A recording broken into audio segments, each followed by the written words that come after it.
വിഷമം വരുമ്പോ സഹായിക്കും. ആ പറ. ഒരു പ്രശ്നം വന്നാൽ കൂടെ വയ്ക്കും അല്ലേ? എന്നോട് ആരാണ് യഥാർത്ഥ സുഹൃത്ത് ചോദിച്ചാൽ ഇത്രയേ ഉള്ളൂ. നിങ്ങൾ തെറ്റ് ചെയ്താൽ ആ പുല്ലെ നീ ചെയ്ത തെറ്റാണെന്ന് ചൂണ്ടിക്കാണിക്കുന്നുണ്ടെങ്കിൽ അവരാണ് നിന്റെ ഏറ്റവും അടുത്ത സുഹൃത്ത്. നീ ചെയ്ത സകല പോക്കൃത്തരത്തിന് കൂട്ടു നിൽക്കുന്നുണ്ടെങ്കിൽ മക്കളെ എഴുതി വെച്ചോ, അവ നിന്റെ സുഹൃത്തല്ല. നീ നശിച്ച് കാണണമെന്ന് മാത്രം അവരുടെ ആഗ്രഹം. യഥാർത്ഥ സുഹൃത്താണെങ്കിൽ നമ്മൾ തെറ്റ് ചെയ്താൽ നമ്മളോട് പറയും, നമ്മളോട് വന്ന് പറയും, എടാ അത് ചെയ്യരുത് എന്ന് പറയും. മനസ്സിലായോ? നിങ്ങൾക്ക് അവരെ ഇഷ്ടമല്ല. നമ്മുടെ കുട്ടികൾ ചൂണ്ടിക്കാണിക്കുന്ന ആളുകളെ നമുക്ക് ഇഷ്ടമല്ല. അതുകൊണ്ടാണ് നമുക്ക് രണ്ടുപേരെ ഇഷ്ടമല്ലാത്തത്. ആരാ? ഈ അച്ഛനും അമ്മയും കൂടുതൽ ആവശ്യപ്പെടാത്തതിന്റെ കാരണം എന്താ? നമ്മുടെ കുട്ടികൾ നമ്മുടെ മുഖത്ത് നോക്കി പറയുന്ന ഇപ്പോ ആകെയുള്ള രണ്ടുപേരും അവരാ. അവരും പറഞ്ഞു തുടങ്ങി അല്ലേ? അവരും ഇങ്ങനെ പറഞ്ഞു തുടങ്ങി അല്ലേ? എപ്പോഴും മനസ്സിലാക്കേണ്ട ഒരു കാര്യം എന്താ? നിങ്ങളുടെ കുറ്റങ്ങൾ ഒരാൾ ചൂണ്ടിക്കാണിക്കുന്നുണ്ടെങ്കിൽ നിങ്ങൾ നല്ല വ്യക്തികളാകണം എന്നവർ ആഗ്രഹിക്കുന്നു എന്നാണ് അല്ലേ? നിങ്ങളെ കൊണ്ട് മറ്റുള്ള ആളുകൾ ഒരു മോശം പറയുന്നത് അവർ ആഗ്രഹിക്കുന്നുണ്ട്. നമ്മളെ സ്നേഹിക്കുന്നവർ അങ്ങനെയാണ്. നമ്മളെ സ്നേഹിക്കുന്നവര് നമുക്ക് നന്മ ഉണ്ടാകണമെന്ന് ആഗ്രഹിക്കുന്നവരാണ് അല്ലേ? അല്ലാതെ നമ്മൾ കാണിക്കുന്ന എല്ലാ തോന്നിവാസത്തിലും നമുക്ക് കണ്ണ് തുറക്കരുത്, കൈ ഇങ്ങനെ പൊക്കി കാണിക്കുക. ഓക്കെ, ഒരു കാരണവശാലും എന്ത് സംഭവിക്കും, ഒരു കാരണവശാലും കണ്ണുകൾ തുറക്കരുത്. ഞാൻ പറയുന്നതിന് ശേഷമേ കണ്ണു തുറക്കാവൂ. കണ്ണുകൾ എല്ലാവരും അടച്ച്, മെല്ലെ കണ്ണുകൾ അടച്ച്. കണ്ണുകൾ അടച്ച് മെല്ലെ സാവധാനം നിങ്ങളുടെ ശ്വാസത്തിലേക്ക് ശ്രദ്ധ കൊണ്ടുവന്നേ. ഇപ്പോൾ നിങ്ങൾക്ക് ഈ ഫാനിന്റെ സൗണ്ട് കേൾക്കാൻ കഴിയുന്നുണ്ടാവും. ശ്വാസം മെല്ലെ ഉള്ളിലേക്ക് എടുത്തേ. ശ്വാസം പുറത്തേക്ക് വിട്ടേ. ഇപ്പൊ കൈകൾ പിടിക്കണ്ട. ഫ്രീ ആയിട്ടിരിക്കുക, സ്റ്റഡി ആയിട്ടിരിക്കുക. കണ്ണ് തുറക്കരുത്. നിങ്ങൾക്ക് കണ്ണടച്ചിരിക്കാൻ കഴിയില്ല എന്നുണ്ടെങ്കിൽ കൈകൾ പൊക്കിയാൽ മതി. നേരെ സ്റ്റഡി ആയിട്ടിരുന്നേ.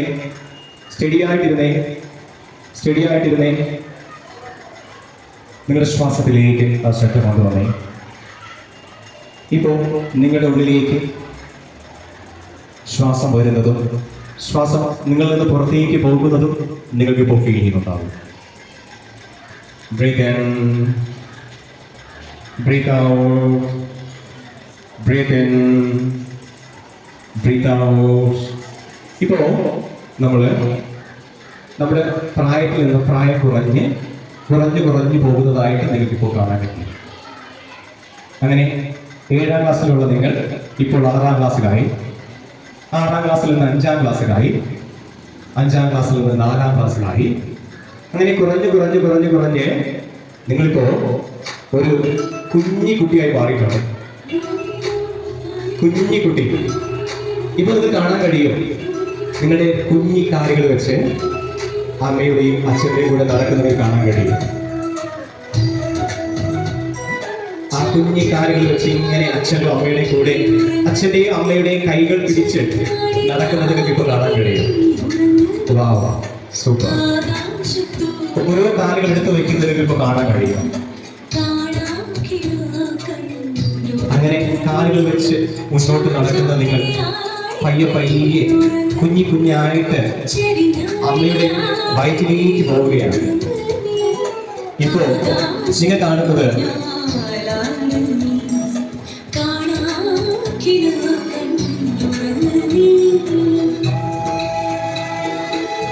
ഇപ്പൊ നിങ്ങൾക്ക് കാണാൻ കഴിയും, നിങ്ങൾ നിങ്ങളുടെ അമ്മയുടെ ഉദരത്തിലാണ്.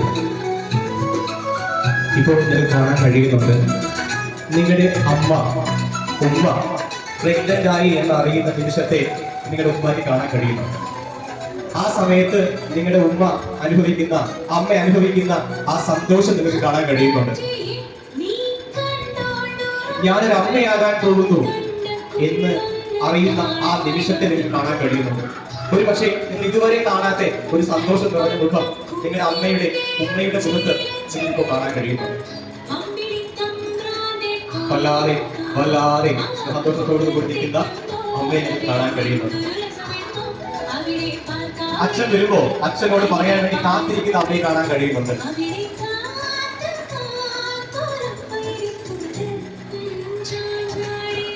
അച്ഛൻ വരുമ്പോ അച്ഛനോട് ആ സന്തോഷ വാർത്ത പറയുന്ന അമ്മയെ നിങ്ങൾക്ക് കാണാൻ കഴിയുന്നുണ്ട്.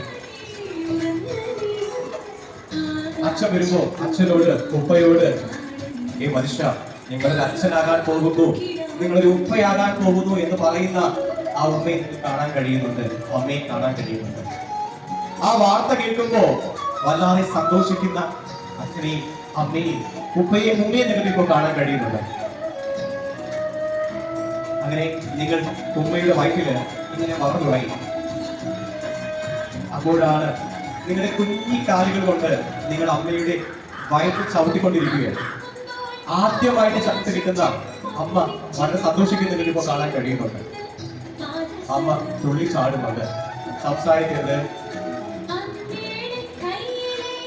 ആ ചവിട്ട് കിട്ടുമ്പോൾ കിട്ടുന്ന സന്തോഷം നിങ്ങൾക്കിപ്പോ കാണാൻ കഴിയുന്നുണ്ട്. ആ ചവിട്ട് കിട്ടിയ കാര്യം അച്ഛനോട് പറയാൻ വേണ്ടി കാത്തിരിക്കുന്ന അമ്മയെ നിങ്ങൾക്ക് കാണാൻ കഴിയുന്നുണ്ട്. അച്ഛൻ വന്നപ്പോ അച്ഛന്റെ കൈ പിടിച്ച് ആ വയറ്റിൽ വെട്ടി നിൽക്കുമ്പോൾ കാണാൻ കഴിയുന്നുണ്ട്. അച്ഛൻ ഇങ്ങനെ കാതോട് നിൽക്കുന്നുണ്ട്, നിങ്ങളുടെ ആ ചവിട്ടൊന്ന് കിട്ടാൻ വേണ്ടിയിട്ട്, ആ സ്പർശനം ഒന്ന് കിട്ടാൻ വേണ്ടിയിട്ട് കാത്തിരിക്കുന്ന അച്ഛനെ നിങ്ങൾക്ക് കാണാൻ കഴിയുന്നുണ്ട്. ആ അച്ഛൻ വന്ന് അമ്മയുടെ വയറ്റിൽ ഇങ്ങനെ കൈവച്ച് നിൽക്കുന്നത് കാണാൻ കഴിയുന്നു. വളരെ പ്രതീക്ഷയോടുകൂടി കാത്തിരിക്കുകയാണ് നിങ്ങളൊരു ചവിട്ട് കിട്ടാൻ വേണ്ടി മാത്രം, സന്തോഷിക്കാൻ വേണ്ടി. ദിവസം കൊണ്ട് 2 സ്റ്റോപ്പ് ചെയ്തു. പക്ഷെ 3 മാസം കഴിഞ്ഞിട്ട് ഒരു മീറ്റിംഗിൽ, ഇപ്പോഴും എനിക്ക് നല്ല ഓർമ്മയുണ്ട്, ഞാൻ വേണ്ടത് PSM ഓഫീസിൽ മീറ്റിംഗ് ഇരിക്കാതെ ഇതിന് കോൾ വരുന്നുണ്ട് അങ്കിളിന്റെ. മോനെ ഇതിന്റെ അപ്പ പോയി. സ്റ്റിൽ ഇപ്പോഴും എനിക്ക് എന്റെ അപ്പനെ സ്നേഹിക്കാൻ പറ്റാത്ത സങ്കടം ഇപ്പോഴും. കാരണം എന്താണ്, നമ്മളിൽ നിന്ന് വിട്ടു പോകുമ്പോൾ മാത്രമേ അതിന്റെ യഥാർത്ഥ വില നമുക്ക് മനസ്സിലാക്കൂ. പറഞ്ഞ മനസ്സിലായോ? നമ്മൾ എന്തുകൊണ്ട് നമ്മുടെ പാരന്റ്സിന് വാല്യൂ കൊടുക്കുന്നില്ല എന്ന് പറഞ്ഞാൽ അതിനൊറ്റ കാര്യമുള്ളൂ, എനിക്ക് പാരന്റ്സ് ഉണ്ട്. നമ്മൾ അങ്ങനെ ഉള്ളതിലൊന്നും വാല്യൂ കൊടുക്കില്ല. ശരിയല്ലേ? ശരിയാണോ അല്ലയോ? അപ്പൊ ഇന്ന് മുതൽ നമ്മള് നമ്മുടെ മാതാപിതാക്കളെ മനസ്സിലാക്കാൻ പഠിക്കണം. കാര്യം എനിക്കതില്ല ഇതില്ല എന്ന് പറയാറില്ലേ നമ്മൾ അച്ഛനും അമ്മയോട്. അവൾ ആ ചുരിദാറിട്ടോണ്ട് വന്നു, എനിക്ക് പുതിയ ചുരിദാർ വേണം പറയാറില്ലേ? എനിക്ക് പുതിയ ചെരുപ്പ് വേണം, എനിക്ക് എന്റെ ടൂറിന് വിടണം, ഇല്ലേ? പറയും. മനസ്സിലാക്കേണ്ട കാര്യം, ഒന്ന് കണ്ണു തുറന്ന് നോക്കി എനിക്ക് കാണാൻ കഴിയും റോഡിൽ എത്ര ആളുകൾ കിടന്ന് ഉറങ്ങുന്നു. ഞാൻ കണ്ടോട് ഗുജറാത്തിൽ പോയപ്പോ കണ്ട കാഴ്ച, ഗുജറാത്ത് ദിവസം പോയപ്പോ റെയിൽവേ സ്റ്റേഷനിൽ റെയിൽവേ ട്രാക്കിൽ നിന്ന് ആഹാരമായി വാരി കഴിക്കുന്ന വ്യക്തികൾ നോക്കി. റെയിൽവേ ട്രാക്കിൽ എന്തൊക്കെ സാധനങ്ങളായിരുന്നു വീഴുന്നത്? ട്രെയിനകത്തുള്ള എല്ലാ വിസർജ്ജ വസ്തുക്കളും വീഴുന്നത് റെയിൽവേ ട്രാക്കിലാണ്. അതിൽ നിന്ന് വാരി കഴിക്കുന്ന കുഞ്ഞിനെ കണ്ടിട്ടുണ്ട് ഞാൻ. മനസ്സിലായോ? നമ്മളപ്പോ എന്തുമാത്രം ബ്ലെസ്ഡ് ആണ്, എന്തുമാത്രം അനുഗ്രഹിക്കപ്പെട്ട കുട്ടികളാണ് നമ്മൾ, അല്ലേ? എപ്പോഴെങ്കിലും ആലോചിച്ചിട്ടുണ്ടോ? നമ്മൾ എപ്പോഴും ഇല്ലാത്തതിനെ കുറിച്ചല്ലേ ചിന്തിച്ചിട്ടുള്ളത്? എപ്പോഴും ഇല്ലാത്തതിനെ കുറിച്ചല്ലേ പരാതിപ്പെട്ടിട്ടുള്ളത്? എനിക്ക് ആ പേനയില്ല, ഈ ബുക്കില്ല, എനിക്ക് ആ നെയിം സ്ലിപ്പ് ഇല്ല, അല്ലേ? ഇല്ലായ്മകളെ കുറിച്ച് മാത്രം നമ്മൾ പരാതി പറഞ്ഞിട്ടുള്ളത്, ഇല്ലേ? നിങ്ങൾക്ക് വസ്ത്രം മേടിക്കുന്ന സമയത്ത് നിങ്ങളുടെ പാരന്റ്സിന് വസ്ത്രം മേടിക്കുന്ന കുറിച്ച് ചിന്തിച്ചിട്ടുണ്ടോ? അവരെ മേടിക്കുന്നുണ്ടോ എന്ന് ആലോചിച്ചിട്ടുണ്ടോ? നിങ്ങൾക്ക് ചെരുപ്പ് മേടിക്കുമ്പോൾ അവർക്ക് നല്ല ചെരുപ്പ് ചിന്തിച്ചിട്ടുണ്ടോ? ഉണ്ടോ ഇല്ലയോ? ഇല്ല. ചിന്തിക്കണം. എന്താണെന്നറിയാമോ? ഈ ലോകത്ത് നിങ്ങളെ സ്നേഹിക്കുന്ന 2 ജന്മങ്ങളെ ഉള്ളൂ ഈ ലോകത്ത്. അത് അച്ഛനും അമ്മയാണ്. വേറെ ഒരുപാട് ആളുകൾ നിങ്ങളെ സ്നേഹിക്കുന്നത് വാങ്ങുന്നു പറയും, പക്ഷെ അവർക്ക് പ്രവൃത്തിയിൽ ഉണ്ടാവില്ല. നിങ്ങൾ നല്ല നിലയിലാകണം എന്ന് അതിയായി ആത്മാർത്ഥമായി ആഗ്രഹിക്കുന്ന 2 ജന്മങ്ങൾ, അത് നിങ്ങളുടെ പാരന്റ്സ് ആണ്. പലപ്പോഴും നമുക്ക് എന്തുകൊണ്ടാണ് വാല്യൂ കൊടുക്കാത്തതെന്ന് അറിയാമോ? നമുക്കത് ഉള്ളതുകൊണ്ടാണ്. നമുക്ക് അച്ഛനും അമ്മയും ഉള്ളതുകൊണ്ടാണ് നമുക്ക് വാല്യൂ കൊടുക്കാത്തത്. ഒരു ക്ലാസ്സിൽ നിന്ന് അധ്യാപകൻ കണ്ണു നിർത്തി ഇറങ്ങി പോയിട്ടുണ്ടെങ്കിൽ അതിന് കാരണക്കാരായിരിക്കും. കുട്ടികൾ, അല്ലേ? അപ്പൊ അന്ന് കുട്ടികൾ കാണിച്ച റിവെഞ്ചാണ് അന്ന് ആ സാറ് കാണിക്കുന്നത്. മനസ്സിലായോ? അന്ന് കുറെ കുട്ടികൾ ആ സാറിന്റെ കണ്ണ് നിറയിച്ചതിനുള്ള പ്രതികാരമാണ് ആ സാറിന്റെ മുന്നിൽ വരുന്ന ആൻസർ ഷീറ്റില് ചന്നം പിന്നം വെട്ടി മാർക്ക് കൊടുക്കാത്ത റിവെഞ്ച് കാണിക്കുന്നത്. നിങ്ങൾ 10th എഴുതുമ്പോഴേ നിങ്ങളുടെ എക്സാം പേപ്പർ നോക്കുന്ന ആരാ അറിയാമോ? അവര് തന്നെ പോലും അറിയാൻ പറ്റില്ല ആരുടെ വില പോവുകയാണ്. ഇങ്ങനെ ഒരു അധ്യാപകന്റെ കയ്യിലേക്കാണ് നിങ്ങളുടെ ആൻസർ ഷീറ്റ് പോകുന്നെങ്കിൽ ഓർത്ത് നോക്കി എങ്ങനെ ഇരിക്കും? സൂപ്പർ ആയിട്ടില്ലേ? ഇല്ലേ? അപ്പൊ അത് നമ്മൾ എന്താ വേണ്ടത്? നമ്മൾ അങ്ങനെയുള്ള അധ്യാപകരെ ഉണ്ടാക്കാതിരിക്കാൻ ശ്രമിക്കണം, അല്ലേ? ശ്രമിക്കണോ വേണ്ടയോ? ശ്രമിക്കണോ വേണ്ടയോ? ശരി, അങ്ങനെയാണെങ്കിൽ ഇന്ന് മുതൽ നമുക്ക് സാറ് വരാൻ നേരത്ത് നമ്മൾ ഗുഡ് മോർണിംഗ് പറയും, പോകുമെന്ന് പറയും, താങ്ക് യു സാർ പറയത്തില്ലേ? ഇത് പറഞ്ഞൊരു കാര്യമുണ്ട്. ആവേശ സിനിമ ഉണ്ടായിരുന്നോ? കണ്ടായിരുന്നോ? ആവേശ സിനിമയ്ക്കകത്തെ നിങ്ങൾക്ക് ഏറ്റവും ഇഷ്ടപ്പെട്ട ഡയലോഗ് പറഞ്ഞു. എടാ മോനെ രംഗസ്ഥട കാണിക്കുന്നു പറഞ്ഞാൽ കാണിക്കും. മോനെ നിന്റെ നാടകത്തിന്റെ പേരെന്തിനാ? അതെവിടെ കേട്ടെ അപ്പോട്ട് അത് പറ. ഇതൊക്കെ ശ്രദ്ധിക്കട്ടെ അമ്മാനെന്ന്. എന്നാ എനിക്ക് ഏറ്റവും ഇഷ്ടപ്പെട്ട ഡയലോഗ് എന്ന് പറയട്ടെ, മോനെ മോ ഹാപ്പിയാണ്. ആ ഡയലോഗ് ആരെങ്കിലും കേട്ടിട്ടുണ്ടോ? കേട്ടിട്ടുണ്ടോ? എന്താ ചോദിക്കുന്ന? ആ ഡയലോഗിന് ഏറ്റവും വലിയ ഗുണം കാണിച്ചിട്ട് സാധനം പറഞ്ഞു കേട്ടെ. ആ ക്ലൈമാക്സ് ഇന്നത് കണ്ടേ, അവരെ മകനെ അകത്തിട്ട് വെട്ടിക്കൂട്ടാൻ വേണ്ടി പുറത്ത് കാത്തു നിൽക്കുന്ന ഫഹദ് ഫാസിൽ അല്ലേ? അല്ലേ? അപ്പോഴാണ് അവന്റെ ഫോൺ കോൾ വരുന്നത്, അല്ലേ? അപ്പം ഫഹദ് ഫാസിൽ എടുക്കുന്നു. ഫഹദ് ഫാസിൽ ഇങ്ങനെ ഉറഞ്ഞു കൊണ്ടിരിക്കുക വാടാന്ന് പറഞ്ഞു, അല്ലേ? പുറത്ത് കിട്ടേ വെട്ടിക്കൂട്ടുക അല്ലേ? ആണോ?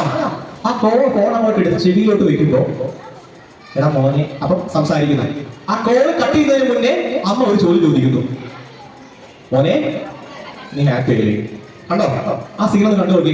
അതിനുശേഷം ഫഹദ് ഫാസിലുണ്ടാവുന്ന മാറ്റം നോക്കി, ഒന്ന് ചിന്തിച്ചു നോക്കി. ഉറഞ്ഞിട്ടുള്ളിൽ നിൽക്കുന്ന ഫഹദ് ഫാസിലുണ്ടാകുന്ന ഒരു മാറ്റം കാണാൻ നിങ്ങൾക്ക്. ആ ഒറ്റ ചോദ്യം, മോനെ മോൻ ഹാപ്പി അല്ലേ? ഇല്ലേ? ആ അമ്മയുടെ കോള് വന്നില്ലെങ്കിൽ അമ്മയുടെ മോനെ വെട്ടി കൂട്ടുമായിരുന്നു. സത്യമല്ലേ? ആ ഒറ്റ ചോദ്യത്തിൽ ഒരു മനുഷ്യനെ മൊത്തത്തിൽ മാറ്റി, ഇല്ലേ? ഇതേപോലെ നിങ്ങളുടെ സാറിനെ ടീച്ചറെ നമുക്ക് മാറ്റിയാലോ? Thank you. കയ്യടിക്കട്ടെ. Thank U.